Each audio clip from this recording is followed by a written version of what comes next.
Así es, Fernando, muchas gracias. Miren, vamos a hablar acerca de este tema que nos preocupa a todos como país. Sí, estoy hablando de los abortos clandestinos. ¿Cuántas mujeres mueren producto de estos procedimientos mal hechos?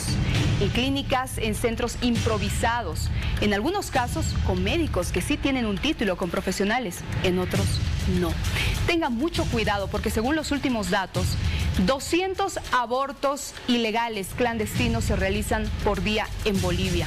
Esta cifra realmente que es fuerte, es escalofriante. Pero hablemos también de un sector vulnerable, las adolescentes. El número mayor de abortos clandestinos en el país es de adolescentes que ponen en riesgo su vida. Hoy nos vamos a enfocar en este tema, el riesgo para la salud de nosotras, de las mujeres. Estamos con Luciano Gutiérrez, ginecólogo. Doctor, qué placer tenerlo acá, y más para hablar de este tema. Varia, muy buenos días. A los amigos de Bolivisión, muy buenos días. Un gusto poder compartir contigo estos minutos y hablar de un tema que considero que es único. Sí, porque considero también que es importante informar a la gente, ¿no? Informar a la gente sobre lo que está ocurriendo justamente en nuestro país. Y es que hablamos de estos abortos clandestinos que marcan la vida de una mujer. ¿Por qué marcan? Primero hablemos del tema psicológico, doctor. Evidentemente hemos pasado nosotros como estudiantes en la facultad y veíamos que las pacientes, un alto porcentaje, doctor, no quiero tener este bebé, no tengo posibilidades económicas, resulta que mi esposo, mi novio, había sido casado. Hemos escuchado un sinfín de motivos para querer justificar que la paciente tenga un aborto. En primer lugar, yo debo decirte, Vania, que de 10 pacientes que se vean en el consultorio, aquí, en Estados Unidos, en Chile, en Francia, lastimosamente el 20%, o sea, 2, van a tener un aborto. Hablo del aborto espontáneo. Y muchas veces se confunde también el aborto espontáneo con el aborto provocado o el aborto criminal, que es el tema que estamos actualmente hablando. Decir que tenemos 200 abortos, yo tengo mis ciertas preguntas, interrogantes, ¿ya? Porque se puede estar confundiendo con este problema de el aborto espontáneo, porque no tenemos estadísticas en el país. Es muy difícil poder registrar los abortos. Evidentemente a las maternidades llegan pacientes que se han hecho algún procedimiento o están sangrando o le han hecho un mal procedimiento y la paciente sigue sangrando, entonces no sabemos si lo vamos a contar como un aborto espontáneo o un aborto provocado, porque la paciente no te va a decir, sabe que es un aborto provocado. Llegan a las salas de emergencia con un sangrado importante. Pero si vamos a hablar precisamente del aborto provocado, mi recomendación, lo que yo hago en el consultorio, vale, vienen al consultorio y me explican una serie de motivos. Que están sin trabajo, que el novio había sido casado, lo que tú quieras. Pero cuando le mostramos el corazoncito, le mostramos el embrión por ecografía, al ver la mamá a su heredero, cambia completamente de actitud. No sabes cómo cambia.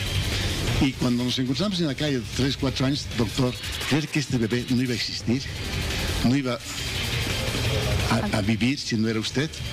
Entonces son satisfacciones que evidentemente hay que dar educación, lo más importante. Si vas a tener relaciones sexuales, ¿cuál es el riesgo? Primero, que puedes quedarte embarazada. Segundo, que puedes tener una infección de transmisión sexual. Te puede llegar el SIDA, puede tener papilomavirus. Entonces, si vamos a mantener relaciones sexuales, que yo no estoy de acuerdo que las jovencitas mantengan relaciones sexuales, pero esta parte de la moda, que ahora es bueno, y si no tengo relaciones contigo es porque no me quieres, o te voy a dejar, o voy a buscar una persona, y están presionando a la persona, es bueno que lo hagan con preservativo y se cuiden. Doctor, cuando usted se refería justamente a estos datos, imagínese que esta información es solo de estos abortos clandestinos o abortos espontáneos, como usted señalaba, pero de los que llegan a los hospitales. Imagínese cuántos casos más habrá de aquellas adolescentes, jovencitas, mujeres que se practican un aborto y que no hay necesidad de que lleguen a un hospital. Es terrible, de verdad. La cantidad de clínicas clandestinas. ¿Qué pasa con aquellos profesionales que tienen un título y que lamentablemente se dedican a esto? Muchos son títulos falsificados también, que no son realmente médicos, son profesionales frustrados que no han ido adelante y evidentemente es un modus vivendi hacer abortos y eso se pasa como corriente, ¿no? Donde hacen abortos y demás. Pero yo quiero reflexionar esto, si la paciente está pensando en tener un aborto. La parte psicológica influye bastante, Vania. Evidentemente la paciente viene al consultorio llorando que quiere tener un aborto. Eso lo hemos visto de residentes en la facultad y demás. Que tiene que tener un aborto, doctor, o si no me voy a matar. Con una serie de amenazas viene la paciente. Pero la parte psicológica después, ¿cómo repercute en esa mujer? ¿Qué les pasa a las mujeres que abortan? Hay una complicación, la más importante es la psicológica. Que pasan 5 años, no se van a olvidar de ese acto, de ese crimen que han cometido.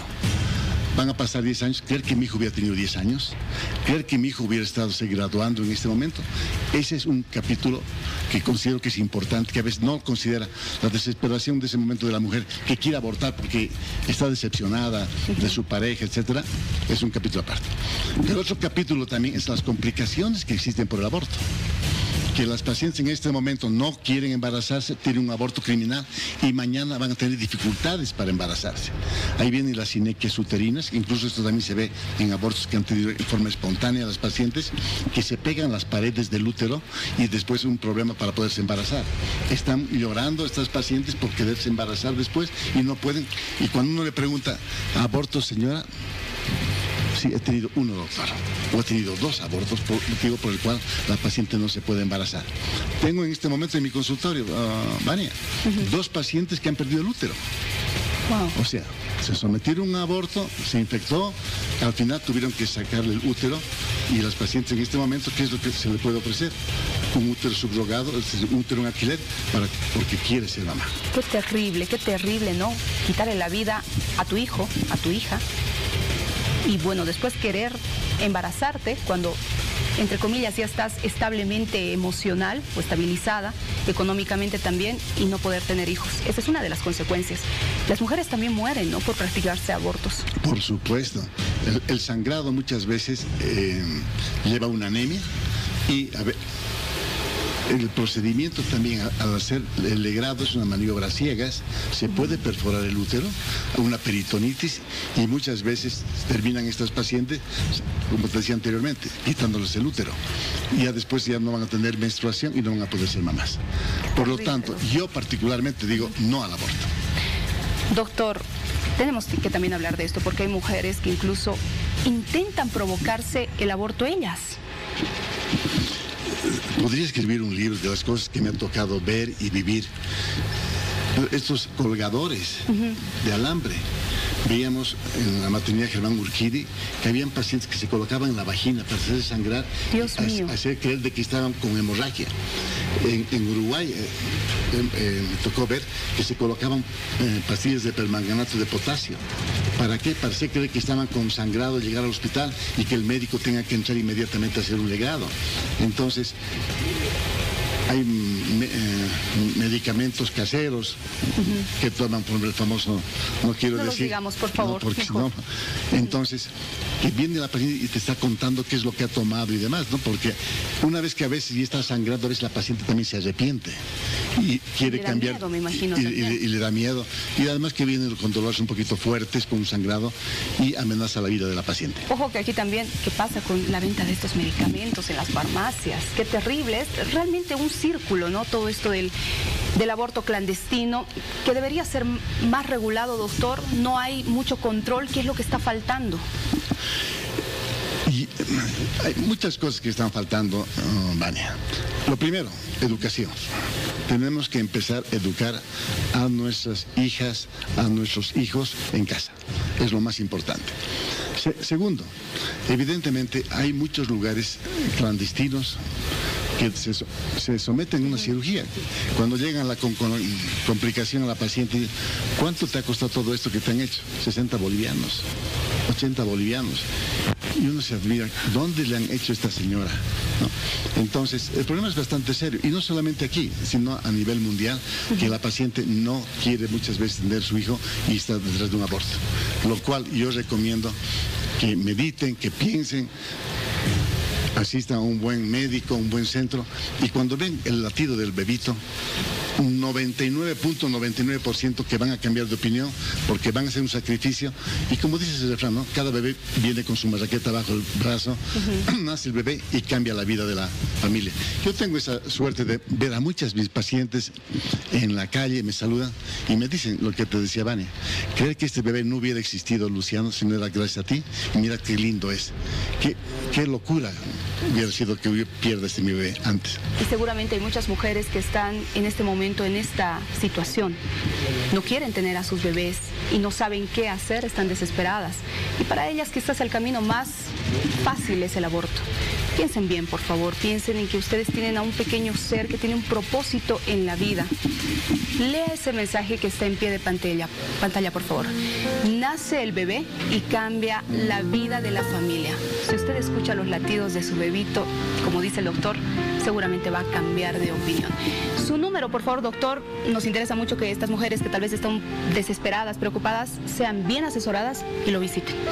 Puede llamar al consultorio al 243-2671 Vania o al celular 772-91568 al WhatsApp.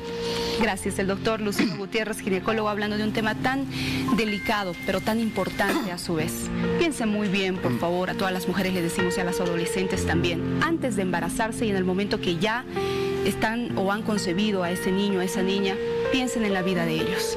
Todo tiene solución. Seguramente de aquí a unos años, cuando usted tenga a su hijo ya en el colegio, en el kinder, no sé, usted va a sentir la alegría de ser mamá. Nos vamos con más información a esta hora en Santa Cruz.